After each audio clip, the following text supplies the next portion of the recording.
What is going on, everyone? We are back with another episode. Welcome to Gridiron Fantasy. Unfortunately, K Dog, Pops, and Nate were unable to be of attendance today, so it's just going to be your boy Eric for this one. Today, we'll be doing quarterback and tight end ranking episodes for the draft. Just wanted to get out my opinion before the draft begins and break down who, in my opinion, is more likely to succeed at the higher level. All right, I'm going to discuss some of the people that are outside of my top 15 for quarterbacks and kind of just tell you why. At 20, we have a DJ Ugalele. Not really sure how to pronounce that. He's a senior out of Florida State. Originally played at Clemson, was a very high recruit. However, he just hasn't been able to produce. And his quarterback play is kind of terrible.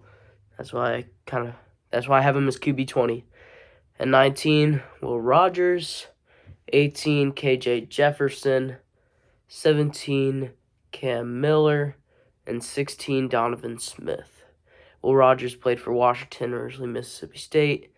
KJ Jefferson played at UCF, but he did originally go to Arkansas. Cam Miller went to North Dakota State, and Donovan Smith played for Houston. I'm actually surprised Donovan Smith decided to declare since he's only a junior, I believe. I do believe he had more eligibility. And he was considered a top first-round pick at one point early in the draft process before his season. So, not really sure why he declared. But those are the guys that fell outside of my top 15. All right, let's begin with number 15. At 15, I have Graham Mertz. He's the quarterback out of Florida, originally attended Wisconsin. And I like him because he has a lot of snaps under center. He's got a lot of experience, which that could be good for the transition in the NFL because he's got just that experience under his belt. I don't think he's going to be a NFL quarterback, even a backup. But I don't know, maybe he'll be a USFL legend or something. I've got him at 15 because his experience, he's got 250 career snaps under center. However, he is very old. He's got injury concerns, and he's got rough footwork. So, him and Donovan Smith are kind of tied for that last spot. I think it really falls off after the top 7, I'd say. Top 8. All right, at 14, I have Seth Hennigan out of Memphis. He had a pretty solid Senior Bowl, and I haven't watched the most amount of film on him, but he showed a decent amount of promise. Still see him as like a bottom-end QB2, however. That's due to his poor timing and playmaking, and he forces the primary read sometimes, and he's got below-average arm strength. I mean, I'm sure that could use development, or that could be fixed at the NFL level, but there's just nothing that really makes him stick out compared to these other quarterbacks. At 13, we have Max Brosmer out of Minnesota. I really like this guy. However, he's in a quarterback class where a lot of the people are kind of not good. He plays very quick and controlled over in Minnesota, and he's got a pretty good zip on his throws too.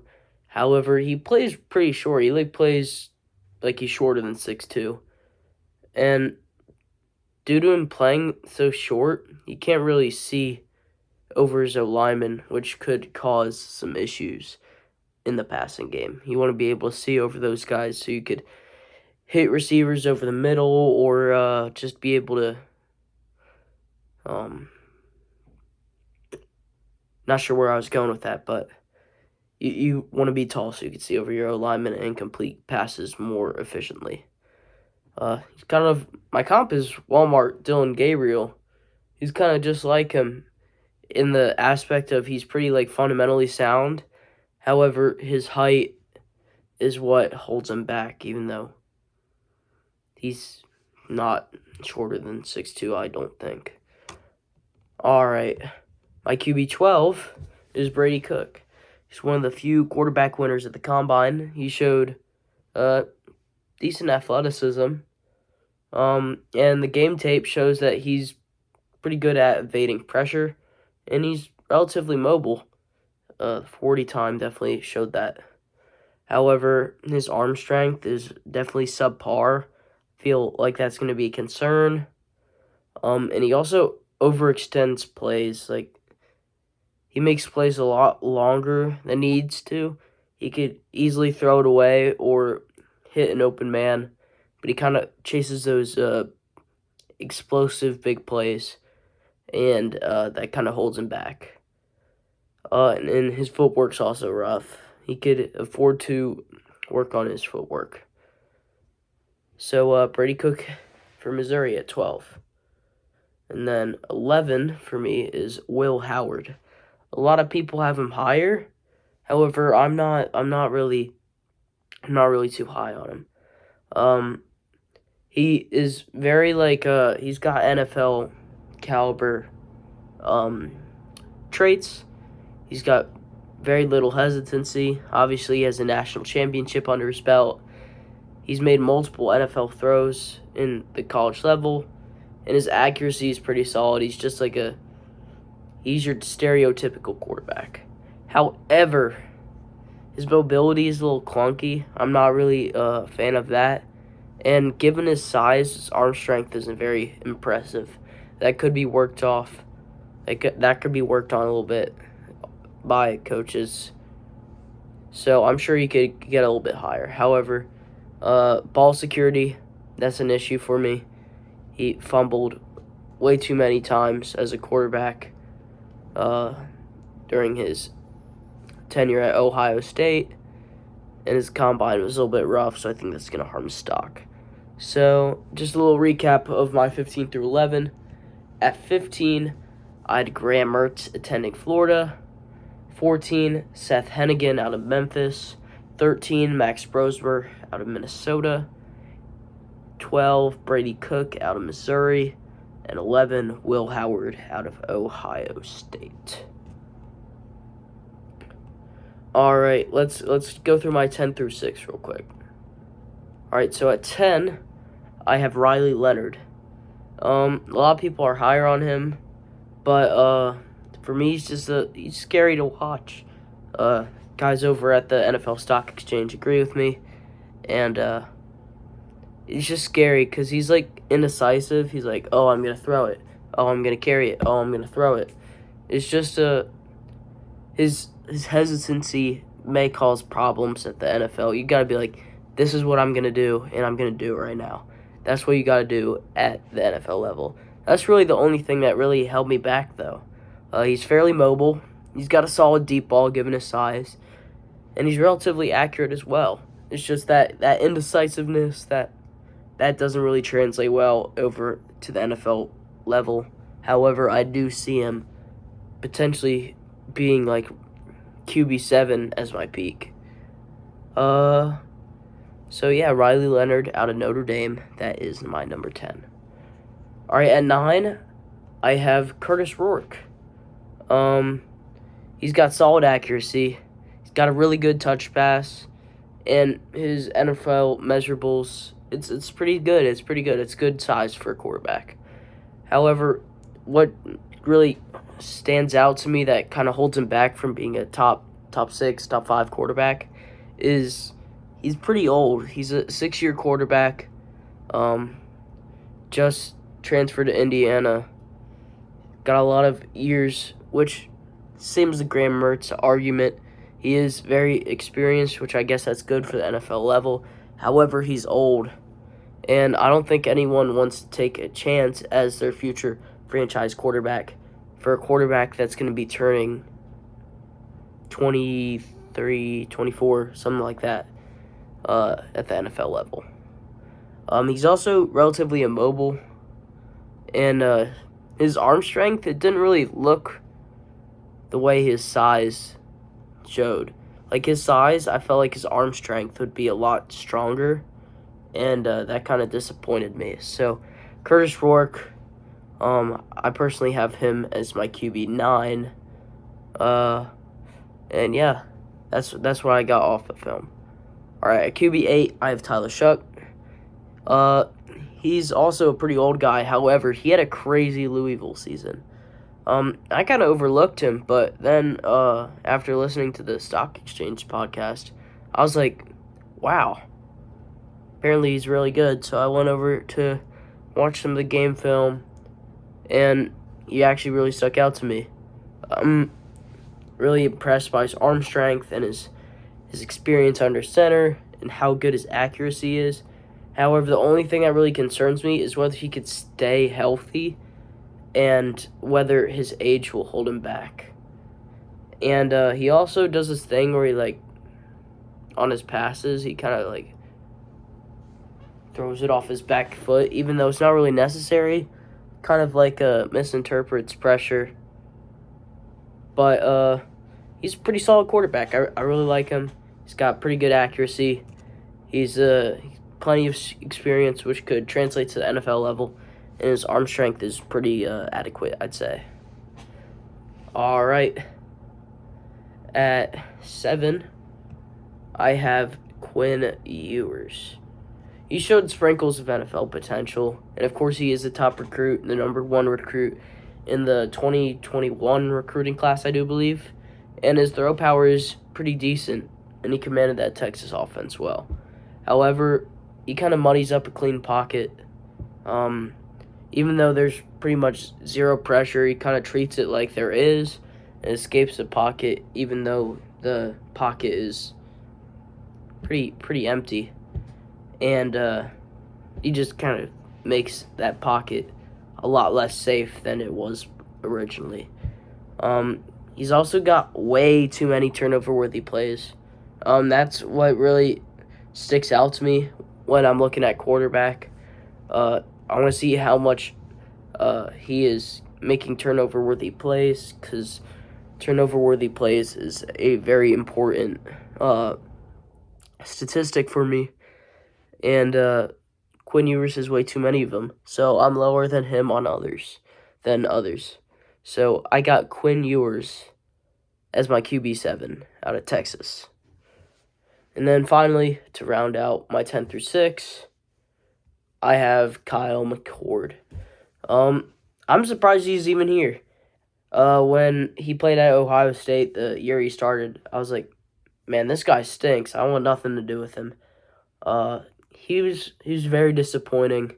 But then he transferred to Syracuse, and honestly, he surprised me. He was a lot less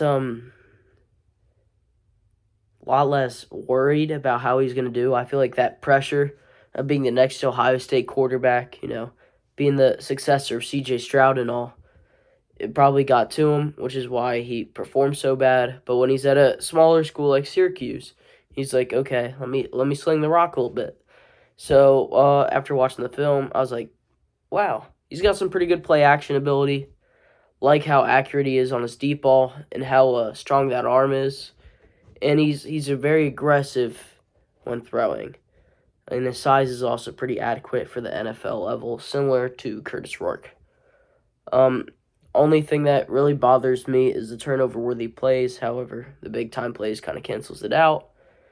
He's not the most mobile, which I like quarterbacks to be either dual threat or at least somewhat mobile, because that's just how the NFL has been evolving these days. And he kind of also sits on the first read too long. He keeps trying to get that primary guy the ball, even though he's not open, and he doesn't look for the alternative options. And that's just something you don't want in an NFL quarterback, but that could honestly easily be solved. So I really like Kyle McCord. And yeah, that's my QB6. All right, to recap my 10 through 6 here, I've got Riley Leonard at 10 from Notre Dame. I've got Curtis Rourke at 9 from Indiana. Tyler Shuck at 8 from Louisville.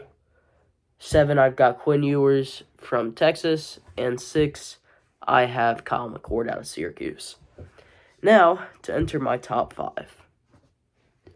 I'm pretty sure you guys could easily guess 1. 2 and 3, pretty stereotypical. However, my guy at number 4, I'd like a lot more than others. So at 5, I have Jalen Milroe. He's an incredible athlete. He's got insane rushing upside. Ran a 4.37 at his out of the Alabama Pro Day.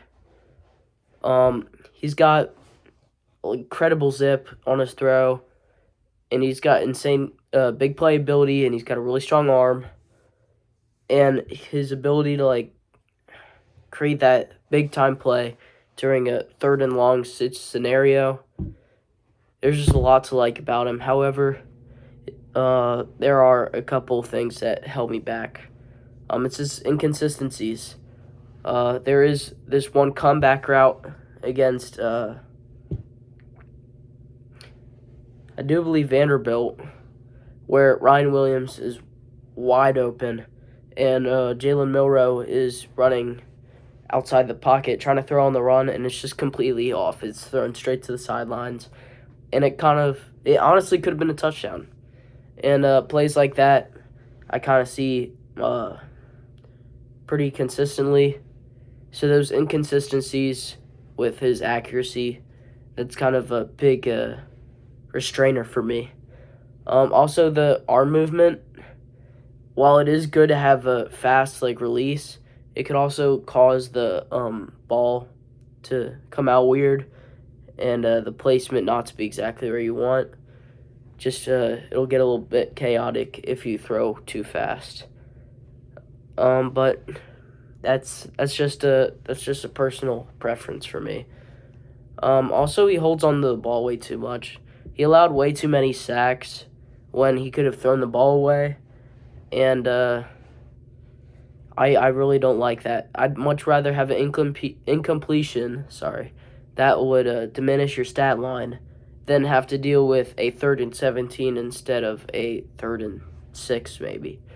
So I really don't like the way that he holds on to the ball too much and his inconsistencies. But his athleticism and his big play ability and his just ability to be a mobile quarterback, it's really it's got a lot of upside. He's like a Anthony Richardson Walmart edition. All right, at number 4, this is my guy here, and it's Dylan Gabriel. He's the quarterback out of Oregon. He had a really impressive Senior Bowl. I really love his field awareness and how accurate he is. Really like the way he could throw on the run. It's very accurate, and how low his turnover rate is. And for his size, his arm strength is pretty adequate. He's like a Bryce Young light. Not as good Bryce Young.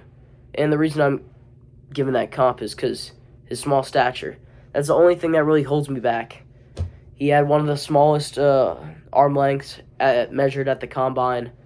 And his arm strength, he's kind of got to put his entire body into it, which isn't good for your health, honestly. If you're going to put your entire body into that throw, you should just be able to use your arm, and that's it. Sure, maybe a little bit of leg power as well. But that small stature, that's really the only thing that's holding me back from him.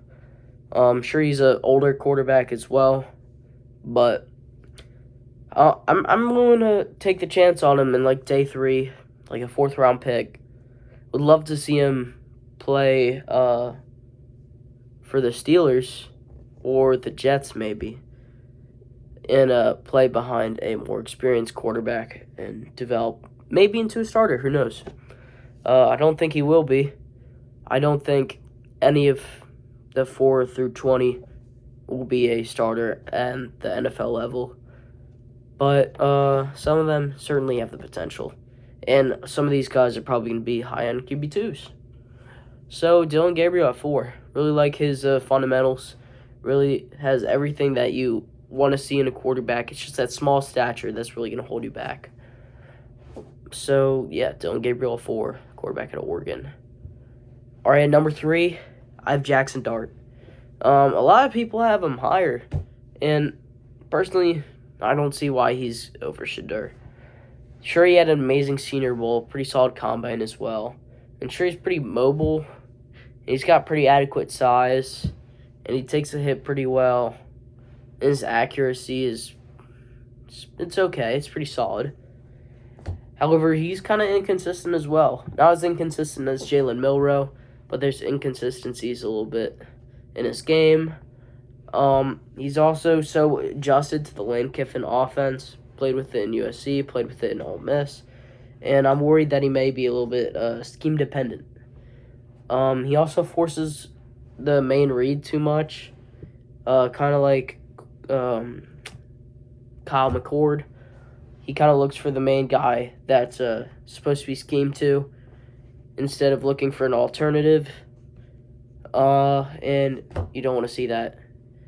And also his inexperience under center. He's had less than 30 snaps under center, I believe, over the last 2 years, and that's not something you want to see in a quarterback. You want to have a little bit of experience under your belt before going into the NFL level. That way you are NFL ready and maybe a starter. And if a lot of these NFL analysts consider him a day one pick, early day one pick, then you want to be experienced under center. And, I don't really see the appeal. I see him as a day 2 pick. And, Jackson Dart, quarterback out of Ole Miss at 3. And then 2 and 1, obviously, it's Shadur Sanders out of Colorado. And then Cam Ward out of Miami. It's kind of the obvious selections. I really like Shadur. A lot more than others, honestly.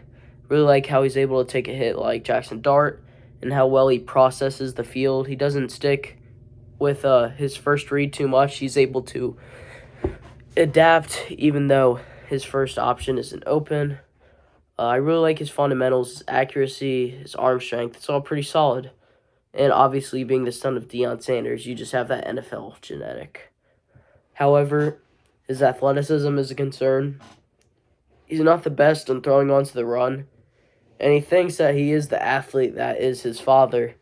But he's just not. He holds onto the ball way too long, trying to overextend a play.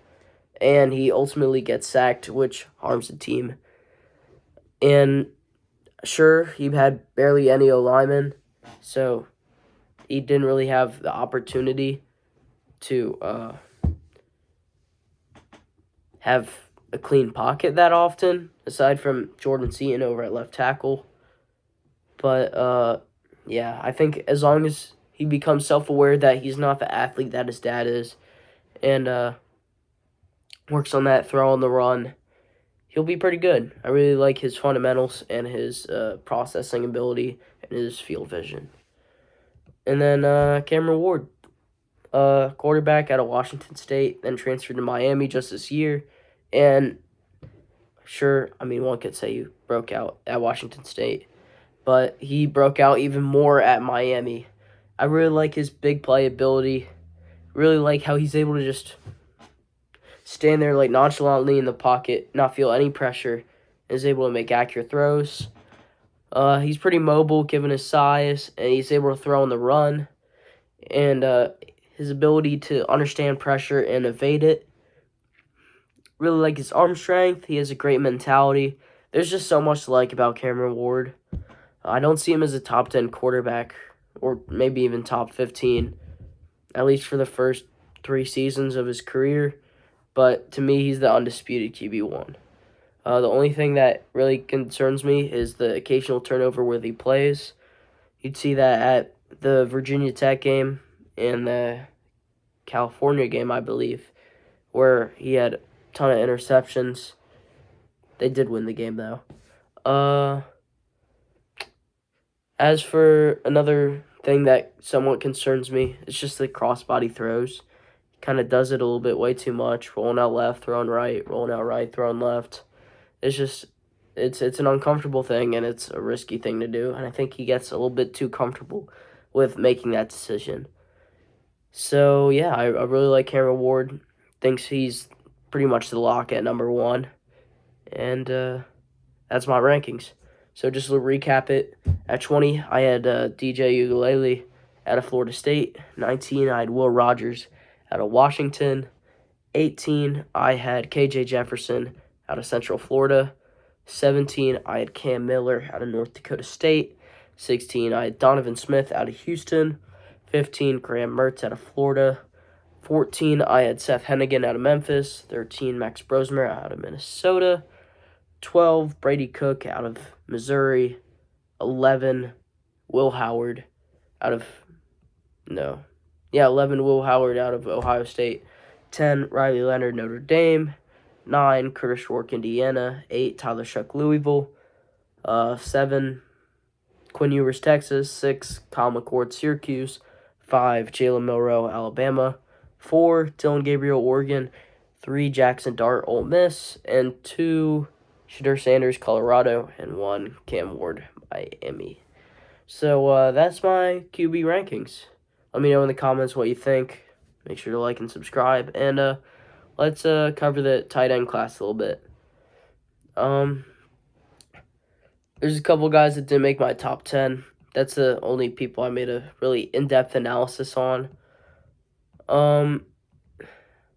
People outside of my top 10, I'm just going to list off the 15 through 11 here. 15, I had Jalen Conyers out of Texas Tech. Just didn't really see the appeal. 14, Maliki Matavao out of UCLA. 13, Jackson Halls out of Georgia Tech. Great blocker, but aside from that, just don't really see it. 12, Benjamin Urosic out of Georgia. Supposed to be the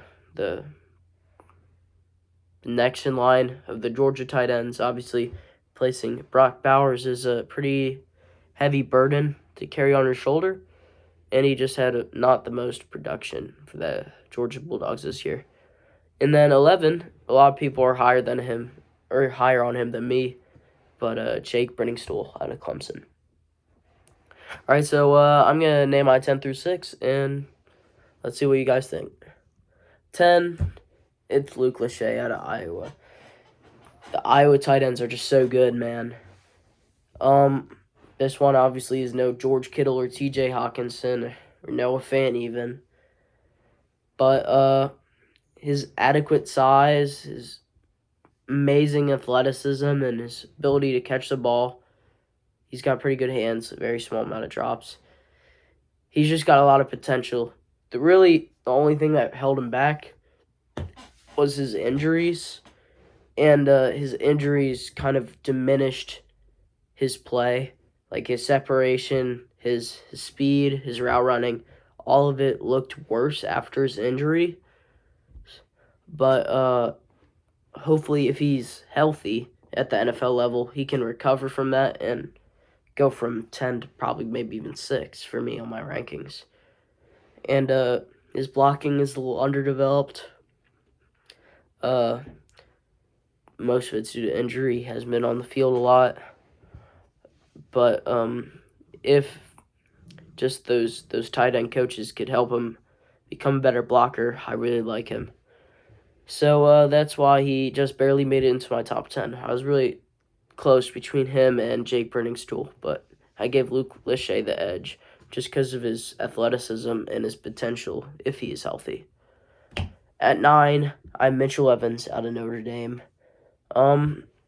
He's another baby Gronk. I feel like we said that about the last Notre Dame tight end and Michael Mayer, but Mitchell Evans is kind of the same. He's got a great contested catch. He's got really good blocking. He's a beast in the middle. He's got really strong hands. It's just that Rob Gronkowski's archetype. The only thing that concerns me is his creativity after the catch. He kind of goes down immediately. He's not the best at getting separation, but he doesn't really have that long speed to get him away from defenders. And he plays a little stiff. He's kind of like a big bulk. So, obviously, he's not Rob Gronkowski, but he's like a Timu Rob Gronkowski. Really like him. Mitchell Evans, Notre Dame, is my tight end 9. All right, at 8, I don't have the most in-depth analysis on him, but Rondé Gadsden out of Syracuse. I was really close in deciding whether or not he'd be in my wide receiver rankings because his measurables, he's literally the size of a wide receiver, but Syracuse played him at tight end, and obviously he had a very extremely productive season. for the Orange. He had over 1,000 receiving yards, and he did have a really good season. So I think the production alone and his speed makes him a pretty good target. I think if he bulks up, he'd be definitely a really good tight end for a ton of NFL teams. However, it's just that frame. If he is playing tight end and he doesn't bulk up, that'll be a concern. But honestly, if he stays at this weight, I think he becomes a wide receiver. All right, at number 6 is someone that I'm not as high on as other people. Gunnar Helm. It's not that Gunnar Helm is a bad tight end in my opinion. It's just I really like 531 more just because of the pure potential. Really broke out this year at Texas. Went from like 150 receiving yards to like 800, I think. He's really good after the catch. He's a yak beast. He's got great hands, elite separation for a tight end. He's got good change of directions. He's great at route running. He's a very good receiving tight end. However, what holds him back is his blocking, which isn't even that bad. It's just not better than people like Jackson Hawes or Tyler Warren. Obviously, Tyler Warren's the best tight end in this class, in my opinion. But still, I think that could use development, and that holds me back. Sorry about that. At 5, I have Elijah Arroyo out of, or 5, I have Terrence Ferguson out of Oregon. Arroyo we'll discuss very soon. He had a really good combine, one of the few tight ends that participated. Showed a lot of explosiveness. He's really good at making big-time catches, and he's a very good blocker as well. He's great at getting separation, and he's a yak monster. However, speed is not the best, but, I mean, combine 40 times is otherwise. But that's just what the game tape shows. And when he's at the catch point, he needs more tight end oomph into it. You know what I'm saying? Like, at the contested catch point, he should be a bit more strong in winning. So, really like Terrence Ferguson. He's just a solid tight end, and that's why I have him inside my top 5. Just gonna recap my 10 through 6 here. 10, I had Luke Lachey out of Iowa. 9, I had Mitchell Evans out of Notre Dame. 8, I had Oronde Gadsden out of Syracuse. 7, I had Gunnar Helm out of Texas. And 6, I had Terrence Ferguson. I don't know why I said he was in my top 5. He just missed it. So now to cover my top 5 for tight ends. At number 5, I have Mason Taylor Elijah Arroyo. Sorry for mixing the rankings up a little bit, kind of spoiling it. 5, I have Elijah Arroyo out of Miami. There's a lot of promise in him. However, he's not the most experienced. Didn't start in Miami until, I think, this season, actually. And his contested catch experience is just so limited. However, the athleticism, his mentality, his great separation, given his size, he's a great blocker. He's got good hands. He's got elite speed for the tight end position. It's just there's a lot to look forward to, and I think given the right development, he could be a very good tight end 1 for an NFL team. Now, we have Mason Taylor out of LSU. Really like him. Son of Jason Taylor, legend for the Dolphins, for those who don't know. He's got great hands. He's got solid explosiveness. He's got pretty good speed. He's a great downhill blocker. He's got great contested catch ability. However, just like Mitchell Evans, he struggles with creativity after the catch, and he doesn't really high point the ball. I mean, even in high school, you're taught to high point the ball in your drills, and he doesn't tend to do that with a majority of his passes. So I think that's something that could be improved. All right, now to discuss my top three. 2 and 1, I feel like it's pretty obvious who those guys are going to be. And 3, I feel like you could probably guess from that. That's going to be Harold Fannin, the tight end out of Bowling Green. He exploded out of nowhere. Over 100 catches, over 1,000 receiving yards. Like, you don't really expect those numbers from a tight end, especially at the college level. He's got great strides and acceleration. That's due to his very lanky height. He's got very long strides. He's very good at adjusting to the ball when the ball is thrown. He's got great hands, great contested catch. He's an elite blocker. His frame just shows a lot to look forward to. My comp for him is Isaiah Likely. That's what the stock exchange thinks as well.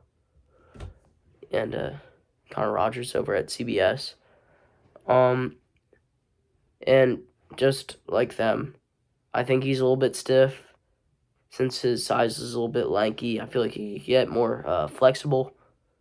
And very, very little amount of time, his short area explosiveness. I feel like that's not really a concern due to his long strides and acceleration. But that's just me nitpicking potential concerns out of a tight end. I think he's probably like a day 3 pick. Would really like to see him go to the Chargers at 55. And like him a lot. All right, at number 2, I have Colston Loveland out of Michigan.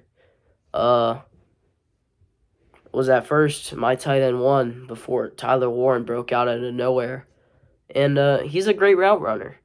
He's very versatile at the line of scrimmage. He could either line up on the line, he could be in the slot, he could really be anywhere. He blocks very smart, and he's got great ball adjustment like Harold Fannin, and he can catch the ball really well as well. And he's just got really good athleticism. He's he's got a bunch of things in his toolbox for after the catch, whether it's like a juke move or something like that. There's a lot of potential right there. It's just the only thing that really holds me back a little bit is blocking could just use a little bit more oomph into it. But obviously he's not going to be like a George Kittle blocking tight end. He's more of a catching tight end or receiving tight end. So that's not even really a concern if he's put in the right system. All right, finally, for my tight end 1, it's Tyler Warren out of Penn State. Love the athleticism, how he's able to play really anywhere on the field. Really love how elite he is as a blocker. Blocks really well for Nick Singleton and Katron Allen. He's a yak monster. Really good at getting yards after the catch. He's really good at catching in contested areas. I mean, he's even played quarterback every now and then. So, I mean, Tyler Warren, I really like him a lot. Don't think he's a Brock Bowers. But, I mean, his floor is honestly 14 to the Indianapolis Colts. I really like him a lot, man. He's got great hands. He's just everything you want to see in a tight end. He's just that gnarly, rugged, get-in-your-face tight end that you want to see. Love the hair, too. Only thing that holds me back a little bit is he's a little bit stiff. His route tree isn't going to be as diverse as someone like Colston Loveland. But, again, put in the right scheme, that could be avoided, and he could very well be a top 5 tight end in the NFL if a team uses him right. I didn't really think about it, but when I was listening to the NFL Stock Exchange podcast, they're like, he'd be really good for the tush push. I mean, the tush push might get banned, which obviously disappoints me given I'm an Eagles fan. But, yeah, it could definitely work. I mean, it's not the first time he's lined up under center. He's a high school quarterback after all. And he's been in Wildcat at Penn State too, so that'd be great for him. And that'd definitely help out the fantasy owners. So take a chance on Tyler Warren next fantasy season. So yeah, that concludes my tight end rankings. I'll just give you a little bit recap right here. I'm going to list people from my top 20 this time. 20, I had C.J. Dippre out of Alabama. 19, Bryson Nesbitt out of UNC. 18, Caden Prescorn out of Ole Miss. 17, Brant Queethy out of Utah. 16, Thomas Fedone out of Nebraska. 15, Jalen Conyers out of Texas Tech. 14, Maliki Matavau out of UCLA. 13, Jackson Hawes out of Georgia Tech. 12, Benjamin Jurasic out of Georgia. 11, Jake Burningstool out of Clemson. 10, Luke Lachey out of Iowa. 9, Mitchell Evans out of Notre Dame. 8, Oronde Gadsden out of Syracuse. 7, Gunnar Helm out of Texas. 6, Terrence Ferguson out of Oregon. 5, Elijah Arroyo out of Miami. 4, Mason Taylor out of LSU. 3, Bowling Green's tight end and Harold Fannin. 2, Colson Loveland from Michigan. And obviously at number 1, Tyler Warren, the tight end out of Penn State. Yeah, I really like this video. Hope you guys like it too.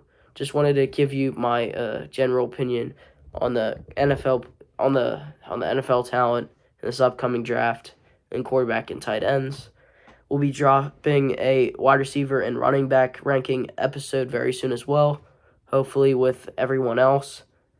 But yeah, that's my personal rankings, and I really hope you guys enjoyed the video. And be sure to like and subscribe and pull up for the next one. And I am a little bit inexperienced in the content creation field, so if you guys have any recommendations as to how to make my video better, I will definitely listen. Pretty sure a guy commented earlier on my last video to do cuts and stuff. Not really sure how to do that, but I'll learn. I'll learn one day. But yeah, thank you guys for listening. I'll see you in the next video. Peace.